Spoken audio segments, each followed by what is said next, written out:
নমস্কার, বাংলা সেরা গল্পে সবাইকে জানাই স্বাগত। শুরু করছি আজকের গল্প। আজ পড়ব সতীনাথ ভাদুড়ীর লেখা গল্প চকাচকি। তাহলে শুরু করি গল্প চকাচকি। এ আমার শ্রদ্ধাঞ্জলি একটি প্রেমের প্রতি। ধামদাহা হাটের চকাচকি। চকাচকির নামটা আমারই দেওয়া, যদিও সে নাম পরে জেলা শুদ্ধ ছড়িয়ে পড়েছিল। প্রথম দর্শনেই আমার মুখ থেকে বেরিয়ে গিয়েছিল কথাটি, ঠাট্টা করে নয়, ভালোবেসে। হয়তো একটু ঈর্ষাও মেশানো ছিল ওই নামকরণের সঙ্গে। অদ্ভুত অবস্থায় তাদের সঙ্গে আমার প্রথম সাক্ষাৎ। আমার সহকর্মী কানা মুসাফিরলালের সঙ্গে তখন আমি গ্রামে গ্রামে ঘুরে বেড়াই রাজনীতিক কাজের সূত্রে। মুসাফিরলালই আমাকে নিয়ে গিয়েছিল ধামদাহা হাটের দুবিনীর কুটিরে। তখন সেখানে ঘোড়ার দড়ি নিয়ে হাসি চেঁচামেচির মধ্যে পুরোদমে টাগ অব ওয়ার খেলা চলছে। দড়ির একদিকে দুবেজি, অন্যদিকে দুবেনি আর অবাধ্য ঘোড়াটি। হেই ও জোয়ান বলেই দুবেজি হঠাৎ দড়ি ছেড়ে দিল। দুবেনি একেবারে চিৎপাত, তবু হাসি থামে না। দুবেজি নির্দোষিতার ভান করে। জানোয়ারেরা শুদ্ধ তোর দিকে, তোর সঙ্গে কি আমি পারি, তাই হার মেনে ছেড়ে দিলাম। দাঁড়াও না, তোমার জানোয়ারগিরি বার করছি। এর জের আরও চলত কিনা জানি না। আমরা গিয়ে পড়ায় তখনকার মতো বন্ধ হয়ে গেল। ছাড়পোকা ভরা দড়ির খাটিয়াটি আমাদের জন্য বার করতে ছোটে তারা দুজনে। দুবেনির বয়স তখন বছর 60। তবু কি সুন্দর দেবী প্রতিমার মতো চেহারা, যেমন রূপ তেমনি গায়ের রং, আর কি আপন করে নেওয়া ব্যবহার। আমার সবচেয়ে অবাক লেগেছিল বিয়ের 50 বছর পরও এই দম্পতি বিয়ের সময়ের মনের উপচে পড়া ভাব বজায় রেখেছে দেখে। তাই নাম দিয়েছিলাম চকাচকি। বিশ্বনিন্দুক মুসাফিরলালের পছন্দ হয়নি নামটি। কুটিলতায় ভরা তার ভালো চোখটি একটু টিপে ঠোঁটের কোণে একটা ইঙ্গিতের ছাপ ফুটিয়ে তুলে সে বলেছিল, চকাচকি না বলে চড়ুইনি বলুন এদের। 3 কাল গিয়ে 1 কালে ঠেকেছে বুড়ির, এখনো কি ছমক, ছেঁদো কথার কি বাঁধুনি। দেখেন না নেচে চলে, ফুরুত ফুরুত করে উড়ে বেড়াতে চায় চড়ুই পাখির মতো। এই গাঁয়ের বুড়োদের কাছ থেকে শোনা যে একটা লোটা আর এই দুবেনিকে সম্বল করে 40 বছর আগে দুবেজি যখন এখানে প্রথম এসেছিল রোজগারের ধান্দায়, তখন এই হাটের মালিক বিনা সেলামিতে বাজারের মধ্যে ঘর তুলবার জন্য জমি দিয়েছিল, শুধু দুবেনির কোমরের লচক দেখে। সে বয়সে দুবেনি। মুসাফিরলালকে থামিয়ে দিই। জানি তো তাকে। দুবেনির সম্বন্ধে এ সুরে কথা বলা আমার খারাপ লাগছিল। সব জিনিসে সে খারাপের গন্ধ পায়।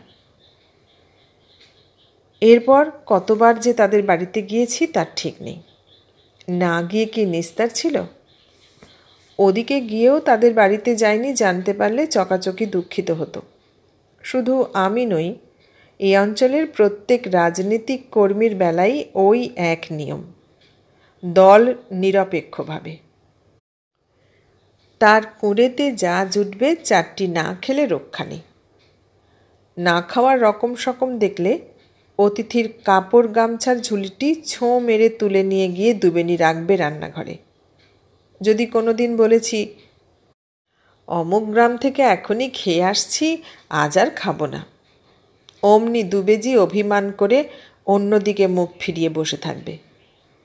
কিন্তু দুবেনি চুপ করে থাকবার পাত্রী নয়। বেতো টাট্টু ঘোড়াটার পিঠ থেকে চটের বোড়াটা সে নেয় বাঁ হাতে, আর ডান হাত দিয়ে আমাকে ধরে টানতে টানতে উঠোনের মধ্যে দিয়ে গিয়ে হুকুম করে, বসো এই বড়োটার উপর, বসে বসে দেখো আমি কেমন করে রুটি সেঁকি। তারপর দুবেজিকে লক্ষ্য করে বলে, মরদ দেখো, মান করে অন্যদিকে মুখ ফিরিয়ে বসে রইলেন। থাকো, সবাই কি আর দুবেনি যে তোমার মানের কদর দেবে? কতক্ষণ আর না কথা বলে থাকে দুবেজি। রাতবার সময় মেলা বকিস না, বুঝলি? মুখের থুতু ছিটকে অতিথির রুটির উপর পড়বে। থামো থামো, অত আর থুতু ছিটকোয় না। এ কি তোমাদের মতো খৈনি গোঁজা মুখ যে কথা বললে থুতুর ভয়ে বাঘ পালাবে? বুঝলে বাবুজি, আমি এক সময় বুড়োকে বলি যে আমার সম্মুখে বসে বাজে বকবক না করে যদি হাটের মালিকের তরকারি খেতে বসে আকাশের সঙ্গে কথা বলে তাহলে শাকসবজির পোকামাকড় 2-4টে মরে তামাক গোলা থুতুতে। তা কি শুনবে? যত গল্প ওরা আমারই কাছে। নিজেরা না খেয়ে আমাদের খাওয়াতে দেখে একদিন আমি জিজ্ঞাসা করেছিলাম, কেন তারা এত কষ্ট স্বীকার করে আমাদের জন্য? জবাব দিয়েছিল, আপনাদের সেবা করলে রামজি খুশি হবেন, তাঁকে খুশি করতে না পারলে আমাদের পাপ খণ্ডন হবে কি করে? এমন সরল নিষ্পাপ দম্পতিও পাপের ভয়ে আকুল। তাই রাজনীতি নিয়ে মাথা না ঘামিয়েও রাজনীতিক কর্মীদের জন্য নিজেদের যথাসর্বস্ব খরচ করে দেয়। শুনে আমার আশ্চর্য লেগেছিল, কিন্তু বিস্ময়ের অবধি রইল না যখন চকাচকি জেলে যাবার হুজুগ তুলল। তখন একটি রাজনীতিক আন্দোলনে জেলে যাবার হিড়িক উঠেছে দেশে। ঠাট্টা করে তাদের বলি, ভেবেছ যে জেলে গিয়েও তোমরা একসঙ্গে থাকবে? সে গুড়ে বালি, দুবেনিকে যে পাঠিয়ে দেবে মতিহারির মেয়েদের জেলে। রামজির মনে যা আছে তা তো হবেই, একগাল হেসে জবাব দিয়েছিল দুবেজি। রামজির মনে কি ছিল তিনিই জানেন। হিসাব গুলিয়ে দিল থানার দারোগা। দুবেনিকে যথাসময়ে পুলিশ জেলে ধরে নিয়ে গেল, কিন্তু 72 বুড়ো বলে দুবেকে গ্রেপ্তার করতে বারণ করলেন দারোগা সাহেব। সে পরিচিত প্রত্যেকের দুয়ারে গিয়ে মাথা কোটে, দারোগা সাহেবের কাছে একটু তদবির করে তাকে গ্রেপ্তার করিয়ে দেবার জন্য। কিছুতেই কিছু হলো না। দিন কয়েক পর দেখা গেল দুবেনি গভর্নমেন্টের কাছে মাপ চেয়ে মুচলেকা লিখে দিয়ে বেরিয়ে এসেছে। এ নিয়ে একেবারে ঢিঢিক্কার পড়ে গেল। চড়ুইনির বেহায়াপনায় সবচেয়ে মর্মাহত হল কানা মুসাফিরলাল। তার বিশ্বাস দুবেনি দুবেজিকে ছেড়ে না থাকতে পেরেই বেরিয়ে এসেছে, এই 65 বছর বয়সেও। দুবেনি কারো ঠাট্টা বিদ্রুপের একটি কথারও জবাব দেয়নি। শুধু তার দৈনিক রামজির পুজো আগের চেয়ে ঘণ্টা 2 বাড়িয়ে দিয়েছিল, আর দুবেজি ছেড়েছিল লোকজনের সঙ্গে মেলামেশা। আমার সঙ্গে দুবেজির অন্তরঙ্গতা ছিল সবচেয়ে বেশি। নিমিখে মানয়ে যুগ করে দূর মানি, বাঙালি কবির এই পদটির মানে তাকে বুঝিয়ে হেসে জিজ্ঞাসা করি, দুবেনিরও কি তাই? প্রশ্নের উত্তর না দিয়ে সে পাল্টা প্রশ্ন করে, রামজিরও কি সীতাজির জন্য এমনই হতো নাকি? সে কথা তো বলতে পারি না, তবে শ্রীকৃষ্ণের হতো রাধিকার জন্য। আরে কিশুনজি ভগবানও যা, রামজিও তাই। আমি নাছুরবান্দা আবারও জিজ্ঞাসা করলাম, জেলে এঁটো কাটার বাজবিচার নেই বলেই কি দুবেনি থাকতে পারল না সেখানে? এত অপ্রতিভ দুবেজিকে এর আগে কখনো হতে দেখিনি। অনেকক্ষণ চুপ করে থেকে কাচুমাচু মুখে উত্তর দেয়, আপনার কাছে বলেই বলছি আসল কথাটা। জেলে গেলে পাপমোচন হয় রামজির চোখে, সেই জন্যই আমাদের জেলে যাবার এত আকাঙ্ক্ষা। দুবেনি বলে যে জেলে গিয়ে পাপ খণ্ডন করতে হতো আমাদের দুজনকেই, কিন্তু তোমার কপালে যে রামজি তা লেখেননি। আমাদের দুজনের জীবন যখন একসঙ্গে গাঁথা, তখন আমার একার পাপমোচনের চেষ্টায় কি হবে? তাই দুবেনি মাপচে বেরিয়ে এসেছে। দুবেজির চোখ ছলছল করছে, হতাশার ছাপ চোখে মুখে সুস্পষ্ট, যেন একেবারে ভেঙে পড়েছে। গলার স্বর অন্যরকম হয়ে গিয়েছে। রামচন্দ্রজি যে কিছুতেই তাদের দোষ ক্ষমা করবেন না। তাদের মনের এক অজ্ঞাত দুয়ার খুলে গেল আমার কাছে। পুণ্য সঞ্চয়ের ইচ্ছা নেই, অথচ রামচন্দ্রজিকে খুশি করে পাপ মুক্তির আকাঙ্ক্ষা প্রবল। আবার পাপ মোচনের অনুষ্ঠানটি হওয়া চাই দুজনের একসঙ্গে। একার চেষ্টা নিষ্ফল হবে। অদ্ভুত! আমাদের জটিল মন দিয়ে স্পষ্ট বোঝা যায় না তাদের সরল মনের যুক্তির ধারা। তবে তার বৈশিষ্ট্য স্বীকার না করে উপায় নেই। দুবেজির মনমরা ভাব দিন দিনই বেড়ে চলে এরপর থেকে। বয়সের জন্য শরীর ভেঙে পড়তে আরম্ভ করেছিল আগে থেকেই, এখন যেন আরও তাড়াতাড়ি খারাপ হতে লাগল। রোজগারের কাজে কোনো দিনই বিশেষ মন ছিল না। তার পেট চালানোর জন্য যেটুকু না করলে নয়, কেবল সেইটুকুনি ছাড়া। বেতো টাট্টু ঘোড়াটার পিঠে চড়ে কাছাকাছি গ্রামের চাষাদের কাছ থেকে ভ্যারেন্ডার বিচি, ছোলা, তামাক, সর্ষে কিনে এনে হাটের গোলাদারের কাছে বিক্রি করা, এই ছিল তার এতকালকার পেশা। এখন সে বাড়ি থেকে বার হওয়া বন্ধ করে দেয়। গোলাদারকে বলে দিল যে এই বয়সে ঘোড়ায় চড়ে বেরুনো আমার সামর্থ্যে কুলোয় না। গোলাদার জিজ্ঞাসা করে, তবে খাবে কি? দুবেজি উত্তর দেয় না। নিষ্প্রভ দৃষ্টিতে দূরের দিকে তাকিয়ে থাকে।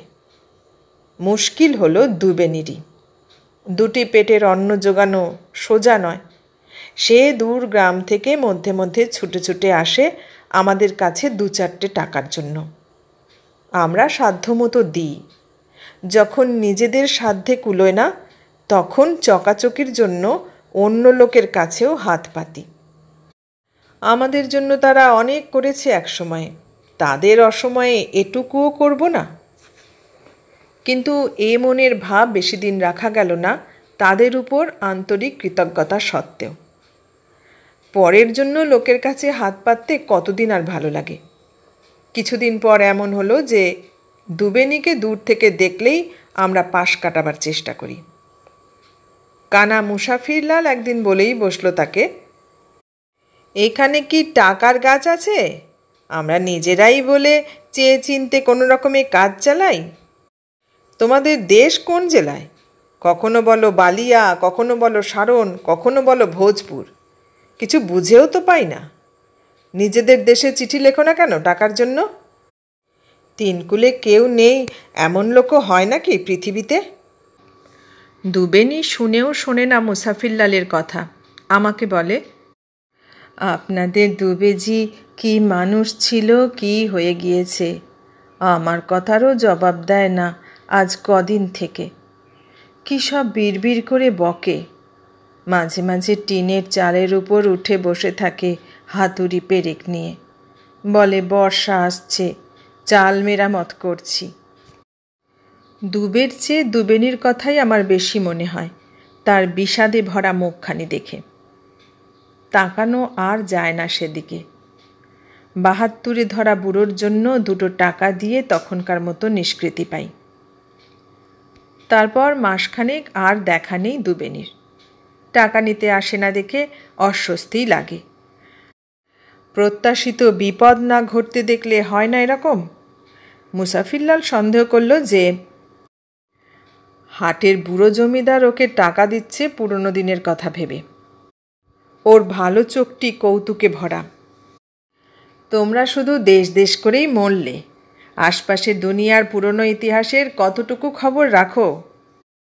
একদিন দুবেনি এলো চোখে জল নিয়ে। দুবেজির খুব অসুখ। কিছুদিন আগে তার হঠাৎ খেয়াল হলো যে দুবেনি বড় রোগা হয়ে গিয়েছে।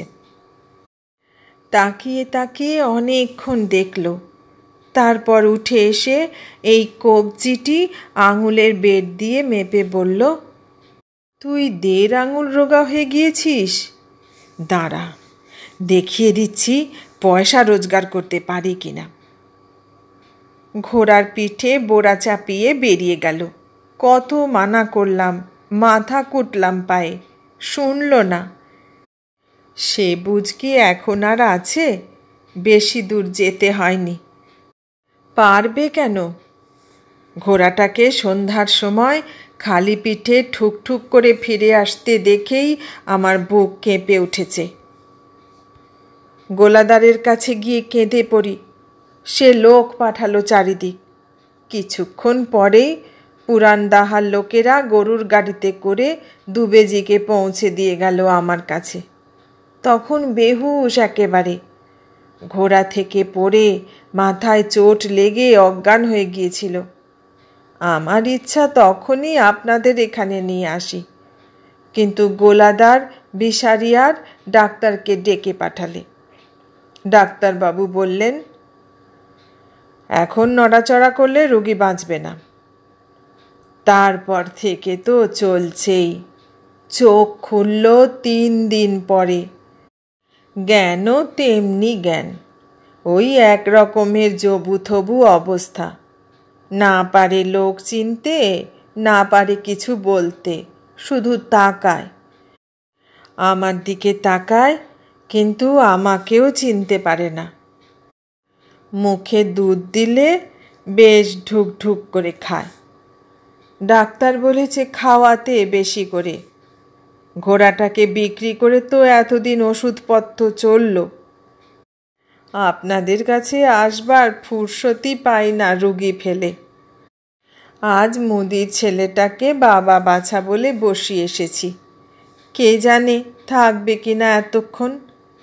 সেই জন্যই বাসে এলাম 1 টাকা খরচ করে। দুবেনির দুঃখের কাহিনী আর শেষ হয় না। বুঝলাম এখন দরকার টাকার, বেশি টাকার।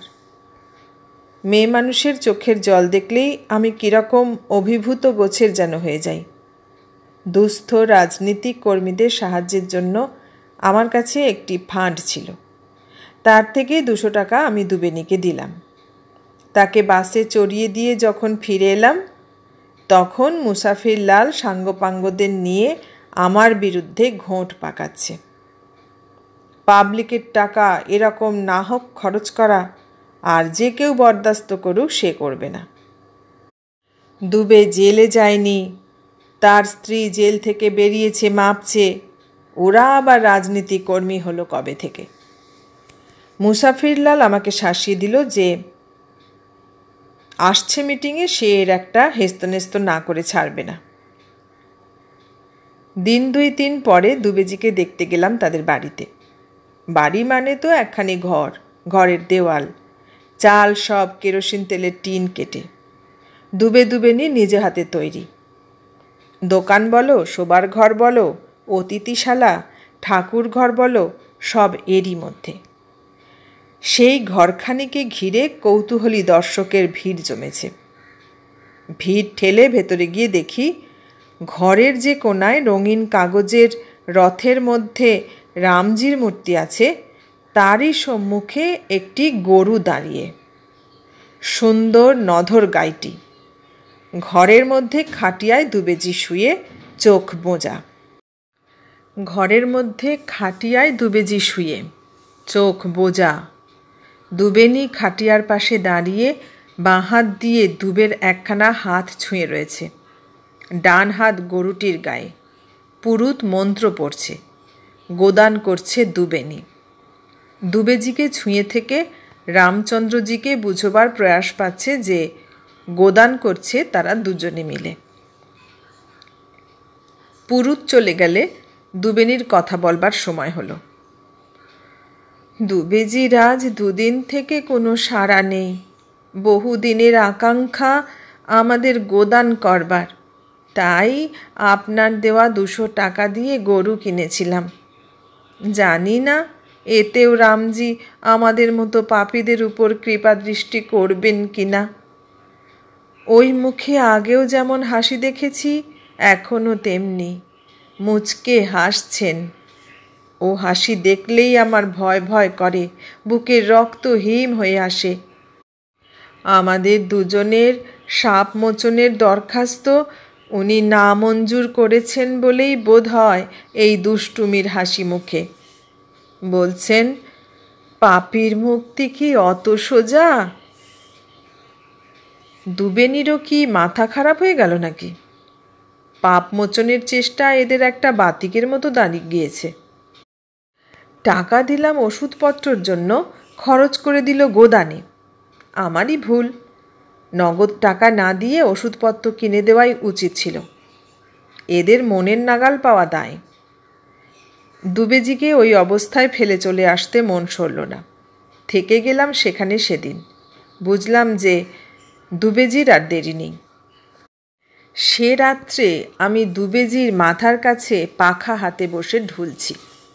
আমি থাকায় দুবেনি একটু মনে বল পেয়েছে।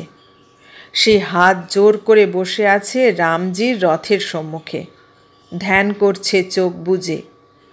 পাপীদের দরখাস্ত নামঞ্জুর করা হাসিটি পাছে চোখে পড়বে ভেবে চোখ খুলতে সাহস পায় না।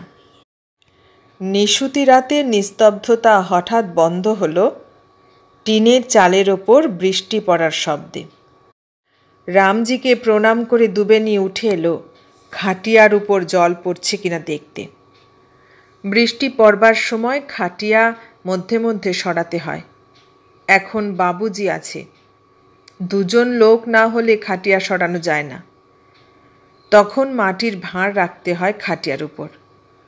ভাগ্যিস ও পাগল কদিন থেকে বেহুশ হয়ে আছে, নইলে এই রাত দুপুরেই হয়তো বাতিক উঠত হাতুড়ি পেরেক নিয়ে চালের উপর উঠবার। খাটিয়া সরানো হলো। কুপির মৃদু আলোতেও বোঝা গেল দুবেনি কাঁদছে। বাবুজি, বিপদের সময় তুমি যা করেছ সে ঋণ আমাদের গায়ের চামড়া দিয়ে তোমার পায়ের জুতো তয়ের করে দিলেও শোধ হবার নয়। আচমকা এই অলঙ্কারবহুল কৃতজ্ঞতার নিবেদনে অস্বস্তি বোধ করতে লাগলাম। এ তো দুবেনির স্বাভাবিক ভাষা নয়, অথচ কান্নার ফাঁক দিয়ে স্বতঃস্ফূর্তভাবে বেরিয়ে আসা কথা। এতক্ষণ ধরে জপে বসেও সে নিজের মনকে শান্ত করতে পারেনি। ঝড় বয়ে চলেছে মনের মধ্যে তার। আমাদের গায়ের চামড়া, আমাদের পাপ, আমার না বলে আমাদের বলা তাদের চিরকালের অভ্যাস। এখনকার এই বিহ্বলতার মধ্যেও সে অভ্যাসের ব্যতিক্রম হয়নি। খাটিয়ার ওদিক থেকে আমারই দিকে আসছে দুবেনি। শঙ্কা দ্বিধা চোখের জলেও ঢাকা পড়েনি। আমার চোখের দিকে এক দৃষ্টে তাকিয়ে, দ্বিধা কাটিয়ে চোখের জল ছাপিয়ে আকুল মিনতি ফুটে উঠল সে চাউনিতে। বলতে চায়, কিছু অনুরোধ জানাতে চায়। বলো বলো, আশ্বাসের ইঙ্গিত জানাই। তবু বলতে কি পারে? সব কথা কি বলা যায় সকলকে? অচৈতন্য দুবের দিকে আবার একবার দেখে নিল দুবেনি। কে জানে যদি তার কথা বুঝতে পারে। পাখা শুদ্ধ আমার হাতখানি সে নিজের মুঠোর মধ্যে চেপে ধরেছে। এ কি কাউকে বলবার কথা? তবু বলছি, তোমাকে ছাড়া আর তো কাউকে দেখি না বলবার মতো। একজন কাউকে যে বলতেই হবে। 40 বছর ধরে চেপে চেপে কথাটা একেবারে জমে পাথর হয়ে উঠেছে বুকের মধ্যে। তবু রামজি ক্ষমা করেননি আমাদের। ডাক্তারবাবু পরিষ্কার না বললেও ঘুরিয়ে বলেছেন যে রোগী আর 2-4 দিনের বেশি বাঁচবে না। আমিও সে কথা বুঝতে পেরেছি। সেজন্য একটা কথা বলা দরকার হয়েছে তোমার কাছে। শুনে আমাদের কি মনে করবে তাও জানি, তবু বলছি, আমার কথা রাখতে হবে একটা। রাখবে? আগে কথা দাও, তবে বলবো। কথা দিলাম। শোনো তবে বলি। যে কথা বলিনি 40 বছর থেকে, পোড়া মুখ। আমি দুবেজির নিকট আত্মীয়া। দুবেজির বউ ছিল, ছেলে ছিল, সব ছিল। তারা আমারও আপনার লোক। ফিরবার পথ জন্মের মতো বন্ধ হয়ে গেল জেনেও এসেছিলাম। যাক, সেসব ছেড়ে এসেছিলাম বলে দুঃখ নেই, আমার কথা বাদ দাও। কিন্তু নিজের ছেলে থাকতে তার হাতের জল না পেয়ে দুবেজি চলে যাবে, তা কি হয়? মুখে আগুনটুকু পাবে না। তবে আর লোকের ছেলে হয় কিসের জন্য? ছেলের হাতের জল পেলে সে পাপ থেকে মুক্তি পেয়ে স্বর্গে যেতে পারে। আমার মন যে তাই বলছে। নিজের জন্য ভাবি না, আমার বরাতে যা লেখা আছে তাই হবে। কিন্তু ওর যে রাস্তা রয়েছে পাপ খণ্ডাবার। তুমি বাবুজি ওর ছেলেকে যেমন করে হোক নিয়ে এসো বাড়ি থেকে। শাহাবাদ জেলা, সাসারাম থানা, হরকতমাহি গ্রামের পশ্চিম টোলা। চিঠি দিলে আসবে না, ধরে আনতে হবে। আমি আছি জানলে আসবে না। বলে দিও মরে গিয়েছে, তাহলে এক যদি আসে। না করো না বাবুজি, আমাকে কথা দিয়েছ। সাংসারিক জীবনের সাথেও থাকি না, পাঁচেও থাকি না। তবু জড়িয়ে পড়লাম এদের নিভৃত পারিবারিক জীবনের সঙ্গে। দিন তিনেক পরে শাহাবাদ জেলার এক গ্রামে গিয়ে দুবেজির ছেলের সঙ্গে কথা বললাম। নাতিপুতিওয়ালা ঘোর সংসারী লোক। তার বাবা মৃত্যুশয্যায় জেনেও আমলই দিতে চায় না প্রথমটায়। রুক্ষ মেজাজ। তার মা বেঁচে আছেন কিনা জিজ্ঞেস করায় রুক্ষ স্বরে জানিয়ে দিল যে তিনি 35 বছর আগে স্বর্গে গিয়েছেন। স্পষ্ট বুঝিয়ে দিল যে তাদের বাড়ির জেনানাদের সম্বন্ধে বাইরের লোকের কৌতূহল সে পছন্দ করে না। বাবার কথা মনে নেই, তাই তাকে নিয়ে মাথা ঘামাতে চায় না। বুঝলাম যে এতদিনকার ভুলে যাওয়া পারিবারিক কলঙ্কটাকে নিয়ে সে আর ঘাঁটাঘাঁটি করতে চাচ্ছে না। তাদের সেই আত্মীয়টি মারা গিয়েছে, এই মিথ্যা সংবাদটি পেয়েও তার মন ভিজল না। তখন আমি অন্য রাস্তা নিলাম। দুবেজি সেখানে একজন মস্ত লিডার। এ খবর শুনে একটু যেন তার উদাসীনতা কাটল। তখন ছাড়লাম ব্রহ্মাস্ত্র। দুবেজি সেখানে বাড়িঘর করেছে, বাজারের উপর দোকান। তুমি না গেলে সেসব সাধভূতে লুটে পুটে খাবে। সেগুলো বিক্রি করে আসবার জন্য তো তোমার যাওয়া দরকার। বাড়ি কি খপরার? না, টিনের। মিথ্যা বলিনি। বাড়ি যে কেরোসিনের টিন দিয়ে তৈরি, শুধু সেই কথাটি খুলে বললাম না। এই ওষুধেই কাজ হলো। তাকে সঙ্গে নিয়ে এক সন্ধ্যায় যখন ধামদাহা হাটে পৌঁছলাম, তখন দুবেজির শবদেহ বার হচ্ছে। কানা মুসাফিরলালের ব্যবস্থা ত্রুটিহীন। আশপাশের গ্রামের রাজনীতিক কর্মীদের সে ডাকিয়ে এনেছে। বিস্তর লোক জমেছে। নিশান, শোভাযাত্রা, অ্যাসিটিলিন আলো যেমন হওয়া উচিত তার চেয়েও অনেক বেশি। আমাদের দেখেই মুসাফিরলাল এগিয়ে এলো। তাকে আলাদা দূরে নিয়ে গিয়ে বলে দিলাম যে এ হচ্ছে দুবেজির ছেলে। তাকে যেন কিছু গোলমেলে কথা না জিজ্ঞাসা করা হয়। ছেলে? মুসাফিরলাল অবাক হয়ে গেল। তারপর চাপা গলায় আমাকে শোনালো দুবেজির মৃত্যুর চেয়েও চাঞ্চল্যকর খবর। দুবেনি পালিয়েছে। আমি এখানে এসেছিলাম পরশু রাতে তোমার খোঁজে, তখনও দুবেনি ছিল। আমাকে রুগীর কাছে বসিয়ে সে একটা ছুতো করে বাইরে যায় আর ফেরেনি। বুঝলে ব্যাপারটা? বিদেশে এক কানাকড়িও না নিয়ে যে রোজগারের ধান্দায় আসে, সে কি কখনো বউকে সঙ্গে করে নিয়ে আসে প্রথমেই? এসে মাথা গুঁজবার মতো একটা জায়গা করে নিয়ে তবে না লোকে বউ আনে। আমি চিরকাল বলেছি। তার কথা শেষ পর্যন্ত শোনবার উৎসাহ তখন আমার নেই।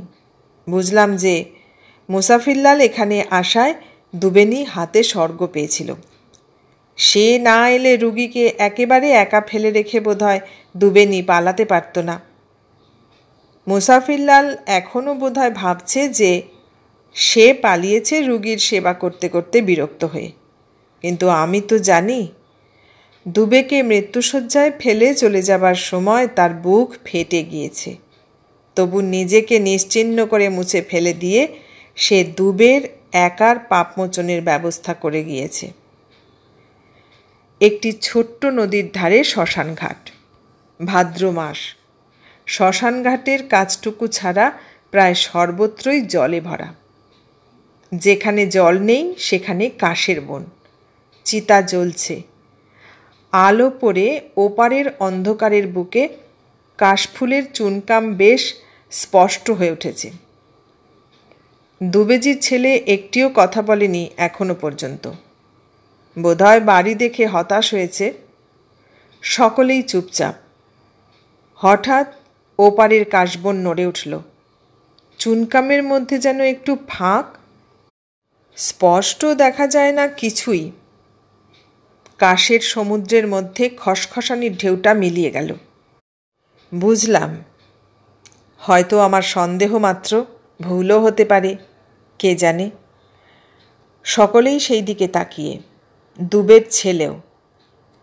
মুসাফিরলাল বলে, শিয়াল টিয়াল হবে বোধ হয়। তাকিয়ে দেখি তার ভালো চোখটির উপর চিতার আলো পড়েছে, দরদে ভরা।